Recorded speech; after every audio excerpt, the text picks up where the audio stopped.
Peut-être pour se dire, mais finalement, si la France entre en guerre, il n'y aura pas d'élection présidentielle.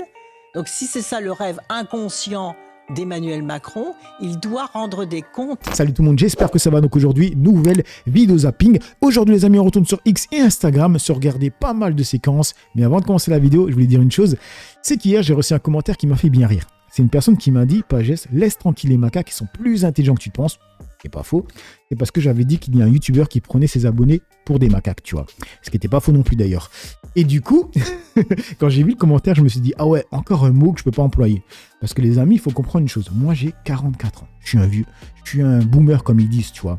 Je viens d'une autre époque, une autre génération. Là où on pouvait employer des mots qui peuvent choquer maintenant. Et gros disclaimer, je sais pertinemment que la personne qui a posté ce commentaire, elle a dit ça pour me taquiner. C'était pas en mode premier degré. Ah, il a pris le mot macaque. Non, détendez-vous les mecs, hein, d'accord? Bref, donc quand j'ai vu ce commentaire, je me suis dit, ah ouais, encore un mot que je peux pas employer. Parce que les amis, quand j'ai créé cette chaîne, au début, il y a pas mal de gens qui étaient étonnés de ma façon de parler. On me l'a reproché, tu vois, parce que quand je regardais des vidéos, je disais, c'est quoi ce golemon, c'est quoi ce mongol, tu vois. On m'a dit, Pagès, là, t'insultes les mongols. J'ai fait, ah ouais, c'est vrai. Regarde, je dis, ah ouais, c'est quoi ce cotorep? Pagès, là, t'insultes les cotorep. Je fais, ah ouais, c'est vrai. C'est quoi cet handicapé? Pagès, t'insultes les handicapés. Je vois, ouais, c'est vrai. Et même là, quand je le dis, je me dis, en vrai de vrai, c'est une dinguerie de parler comme ça, tu vois.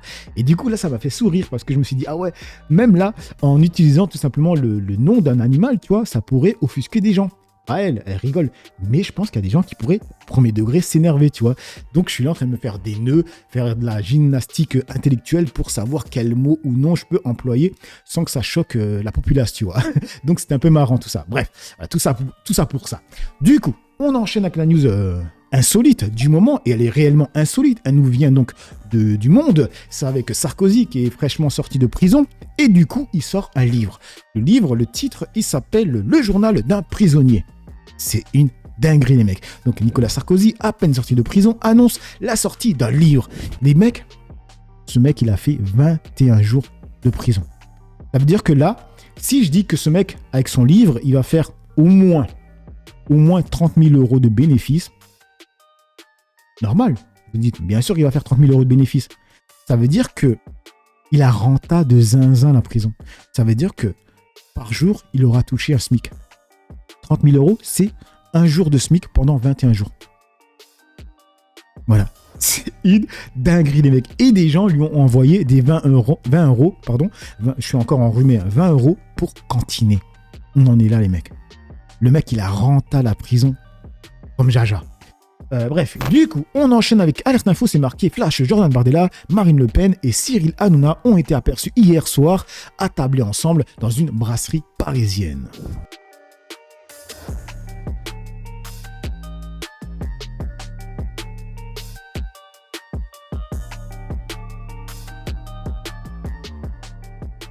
Du coup, que dit le peuple ?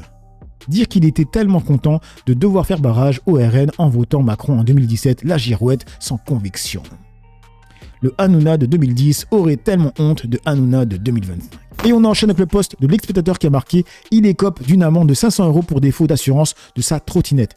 Les mecs, je ne savais même pas qu'il fallait une assurance pour une trottinette électrique. Je vous l'ai dit, hein, je ne suis jamais, mais vraiment jamais monté sur une trottinette électrique de ma vie. J'ai 44 ans. Regardez. Elle est dégradée ou pas? Elle est à 25 km/h? Ok, bon, je vais vérifier ça. Pour cela, les policiers utilisent une machine infaillible. Un curvomètre. La vitesse maximale du véhicule s'affiche sur l'écran. Donc ici, la trottinette contrôlée va jusqu'à 25 km/h, donc elle est homologuée, elle peut circuler sur la voie publique. Un bon point pour le jeune homme, mais avoir une trottinette bridée ne suffit pas à être en règle. Vous avez une assurance à me présenter, monsieur? Je sais pas ce qu'on montre au Chine. En fait, à partir du moment où il y a un moteur, vous devez avoir une assurance. Ça n'a rien à voir avec un... Si. C'est... Donc là, je vais devoir vous verbaliser pour défaut d'assurance. C'est une amende d'un montant de 500 euros. 500 euros, soit presque autant que pour la même infraction avec une voiture. Défaut d'assurance. 61-63. 61-63. Ouais. Ok, merci. Sauf qu'avec les trottinettes, Monsieur? il suffit d'un instant d'inattention. Du coup, ça dit quoi dans les commentaires? Un vélo électrique roule à la même allure, mais ne nécessite pas d'assurance. C'est le monde à l'envers. Ouais, c'est pas fou. Du coup, on enchaîne avec Serfia, c'est marqué Alerte Info. L'Assemblée nationale rejette à la quasi-unanimité la partie recette du budget 2026, un fait rare. Tous les amendements adoptés sont jetés à la poubelle et le texte est transmis au Sénat. Donc, il y a une personne qui a voté pour et 404 qui ont voté contre.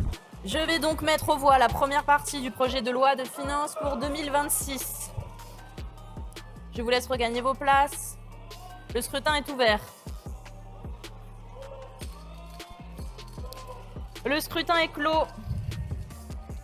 Résultat du scrutin, votant 489, exprimé 405, majorité 203, pour 1, contre 404. L'Assemblée nationale n'a pas adopté. Ok, et du coup, il y a une personne qui a demandé, mort de rire, qui a voté pour? Et c'est lui. Regardez. Harold Huart. Liberté, indépendance, outre-mer et territoire. Troisième circonscription, mandat en cours. Il est né le 3 janvier 82. J'ai un an de plus que lui, les mecs. J'ai un an de plus que lui. Là, je me fais vieux. Et on continue avec le poste de Citizen Media, c'est marqué Flash Info. Avec moi, la ville sera propre et elle sera tranquille. Rachida Dati, candidate à la mairie de Paris, s'est mise en scène en éboueuse. Et oui, bientôt, il faut élire une maire ou un maire. Et du coup, ils font leur cinéma. Avec moi, la ville sera propre et elle sera tranquille. Et c'est justement ce qu'attendent les Parisiens. Ils attendent des résultats et de l'efficacité et de l'action. Et du cinéma. Ah, c'est à vous? Ah bah je vais vous la vider. Moi, je serai la maire des résultats. Qu'est-ce qu'ils feraient pas pour leurs avantages? C'est clairement des comédiens. Si des personnes comme moi ne font pas ce boulot-là, il y aurait toutes les maladies du monde. Si demain je suis maire de Paris, je voudrais que la ville elle soit propre tout le temps. 650 poubelles en 4 heures, c'est ça? Qu'est-ce qu'il faudrait là sur les agents de la propreté? Que tout le monde soit un peu plus sur le terrain. Aujourd'hui, c'est beaucoup de paperasse. Beaucoup de papier, il faut être sur le terrain. Ah bah alors, ça va? Vous trouvez que le matériel là, il faut pas le changer? Il faut du matériel plus moderne. Ah ouais, pour une ville comme Paris, il faut des nouvelles technologies. On n'est pas d'accord? Dès qu'on arrive en période où ils doivent être élus, ils arpentent les trottoirs et ils font la lèche. C'est une dinguerie. Et on passe sur BFM TV qui a marqué « On incite à stopper l'usage unique des bouteilles ». Tout simplement pour dire qu'ils augmentent la TVA sur l'eau. Les gens qui consomment de l'eau minérale, qui achètent des packs, qui disent bah voilà, on nous prend encore un peu plus d'argent. Elle est légitime du point de vue de ce que vous voulez montrer, et en même temps, par cet amendement, on incite surtout à stopper l'usage unique des bouteilles, quelles qu'elles soient. Parce que c'est quoi le problème? On a démontré le niveau de consommation qui est important. Et dans ce niveau de consommation, en réalité, il y a des alternatives, à savoir, dans nos communes, l'eau qu'on a en France est plutôt de très bonne qualité. L'eau du robinet. L'eau du robinet, c'est une première alternative. Le problème, c'est lequel? C'est qu'en France, on a, si on parle du plastique, parce que cet amendement, il traite l'ensemble des matières. Moi, je n'oppose pas les matières, j'oppose l'usage unique. Donc c'est pareil pour les bouteilles en verre, en carton, etc. Avec une alternative qui est le réemploi. Parce que la difficulté sur le plastique, c'est le volume colossal qu'on consomme. Et en réalité, cette filière qui existe depuis 70 ans, elle est très bien organisée et on sait bien recycler. Sauf qu'on ne collecte pas suffisamment toutes les bouteilles qu'on consomme. Voilà, c'est ça le problème, c'est qu'ils n'arrivent pas à collecter correctement toutes les bouteilles. Donc ils arrivent très bien à recycler. Et pourquoi ils n'arrivent pas à collecter toutes les bouteilles? C'est que les gens les jettent n'importe où. Et pourquoi les gens les jettent n'importe où? C'est parce qu'on ne peut pas consigner les bouteilles en plastique. En fait, c'est ça la solution. Moi, j'habite à la frontière en Allemagne, tu vois. Et quand je fais les courses en Allemagne, quand j'achète des boissons en Allemagne, c'est des bouteilles en plastique, comme du Coca, des trucs comme ça. Je garde les bouteilles. Pourquoi? Parce que là-bas, c'est consigné. Là-bas, en fait, il y a des machines, tu mets ta bouteille et te rendent des tickets de caisse, tout simplement, pour pouvoir faire tes courses avec. Donc en fait, quand tu achètes les sodas là-bas ou les bouteilles d'eau, peu importe, en fait, tu payes un peu plus, il y a une consigne et tu la récupères ensuite, tu vois. Tout simplement. En fait, c'est pas plus compliqué que ça. Ils ont juste à faire ça au lieu d'augmenter la TVA. Non, ils veulent juste nous prendre encore plus d'argent. C'est tout les mecs. Parce qu'il y a une solution, c'est de consigner. T'inquiète pas, si tu consignes les trucs, les gens ils vont venir les ramener. Et ceux qui vont les jeter dehors, il y aura toujours un sans-abri ou quelqu'un qui va le prendre et qui va aller mettre dans les consignes pour récupérer l'argent. Voilà, tout simplement. Voilà. Bref, du coup, on enchaîne avec Kunta Kinte, avec Louis Boyard et Daniel Cohn-Bendit.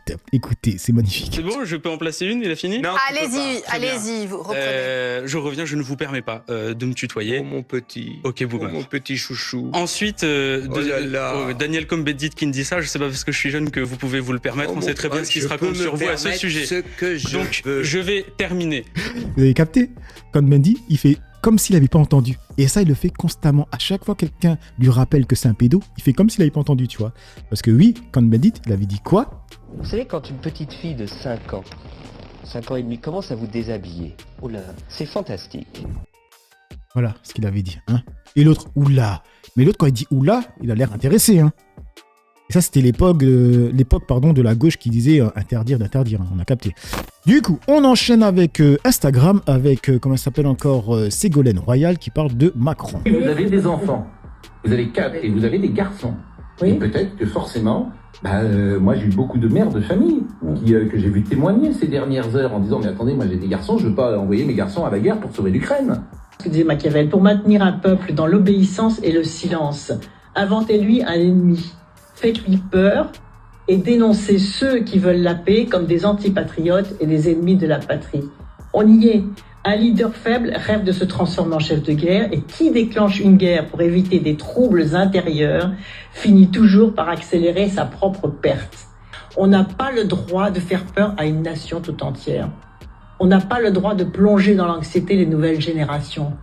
On n'a pas le droit de laisser encore s'effondrer la natalité parce que si on raconte ça aux jeunes aujourd'hui, ils vont dire « Ah bon ?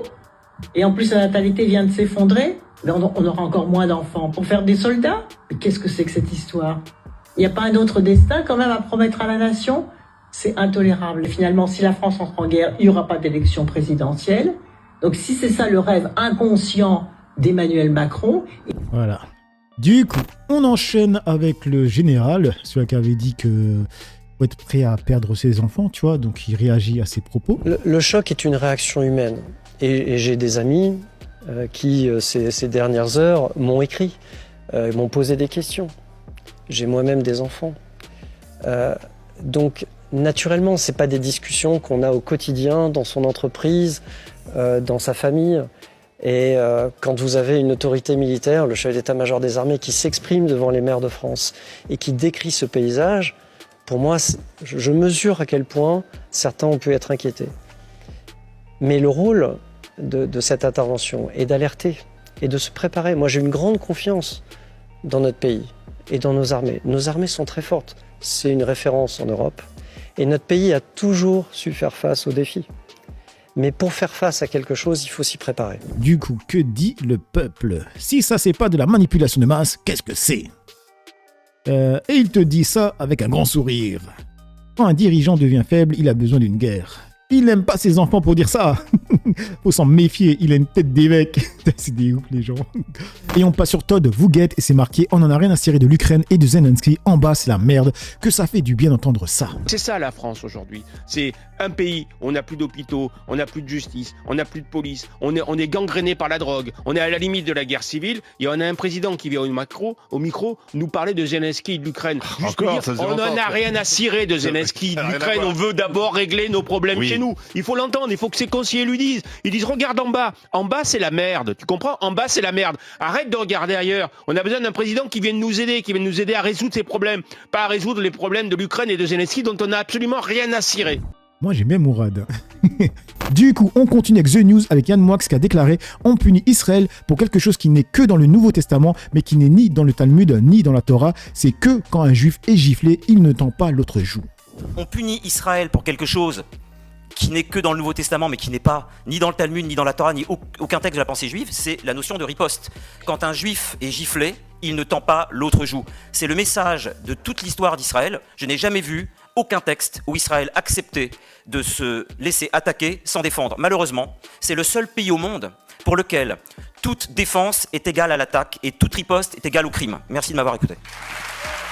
Donc, ce qui s'est passé le 7, c'est du même niveau que raser tout un pays, c'est ça ? Je précise, je ne valide pas du tout ce qui s'est passé le 7. Mais donc pour lui, c'est du même niveau, tu vois. Du coup, on ça dit défendre Israël tout en étant antisémite, il a quoi à cacher ? Le passé pas si lointain de Yann Moix, l'écrivain a reconnu être l'auteur de dessins antisémites parus lorsqu'il avait 21 ans. Les dessins sont ici, si je me... Ouais, voilà, ils sont... Je voudrais punir Yann Moix pour ce blouson absolument hideux qui n'a sa place que sur un Playmobil et encore. Voilà les dessins qu'il a fait, le Yann Moix. Et c'est lui qui veut faire perdre la morale. On en est là, les mecs. Du coup, on termine avec Ahmed, c'est Pierre Kouneza, essayiste français, Gaza, le 2 poids, 2 mesures. Sur le moment, effectivement, sur le plateau, j'ai dit, mais vous savez, le 7 octobre est un massacre, c'est évident. c'est inadmissible, mais en même temps, ce qui est en train de se passer, à l'époque, on était à 17 000 morts, Gazaoui, tu vois, c'était le début du match. Là, on doit être à 50 000.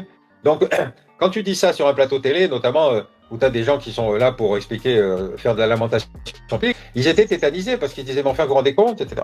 Et je leur disais, mais rappelez-vous le début de la guerre d'Algérie. Le début de la guerre d'Algérie, il y a des massacres à Constantine, à Kolo, à Bonn, etc. Et tous les Français ont dit, mais c'est des terroristes, on ne peut pas discuter avec eux, il faut envoyer l'armée. Tu te souviens, il a fallu 8 ans de guerre pour t'apercevoir qu'il y avait une cause politique derrière. Donc là, on est exactement dans la même problématique, mais le point incroyable et positif, c'est qu'il y a une fragmentation complète du soutien à Israël aujourd'hui. Tu as beaucoup de gens, y compris des juifs français, qui disent que fait Netanyahou est inadmissible. C'est-à-dire que là où on avait une espèce de solidarité quasi systématique à l'égard d'Israël, tu as aujourd'hui, au contraire, une prise de position tout à fait... tout à fait parcellisée, avec un soutien assez fort à la cause palestinienne. Alors, là, ce que je trouve assez extraordinaire, c'est que si tu te balades en brandissant un drapeau palestinien, on va te faire accuser de faire l'appui du terrorisme. Avoue quand même que c'est vraiment tiré par les cheveux, parce que si les Gazaouis avaient des avions, ils bombarderaient. Hein. Ce ne serait pas considéré comme du terrorisme. Tu vois un peu le ridicule de la situation. Si tu es une force d'État et que tu bombardes, c'est pas du terrorisme, mais si par contre tu n'as pas d'avion et que tu n'as pas de bateau et que tu n'as pas de char, et que tu te défends comme tu peux, si tu brandis ton drapeau, c'est que tu es un terroriste. Du coup, ça dit quoi? Merde, il n'y a pas de commentaire. Bref, donc voilà les amis pour cette petite vidéo zapping réaction. Dites-moi ce que vous en pensez dans l'espace commentaire, dans la joie et la bonne humeur, sans insulte comme d'habitude. N'oubliez pas le petit like pour la force, petit commentaire pour le référencement. J'ai assez parlé, pour le peu que j'ai parlé, à vous d'écrire. Ciao tout le monde.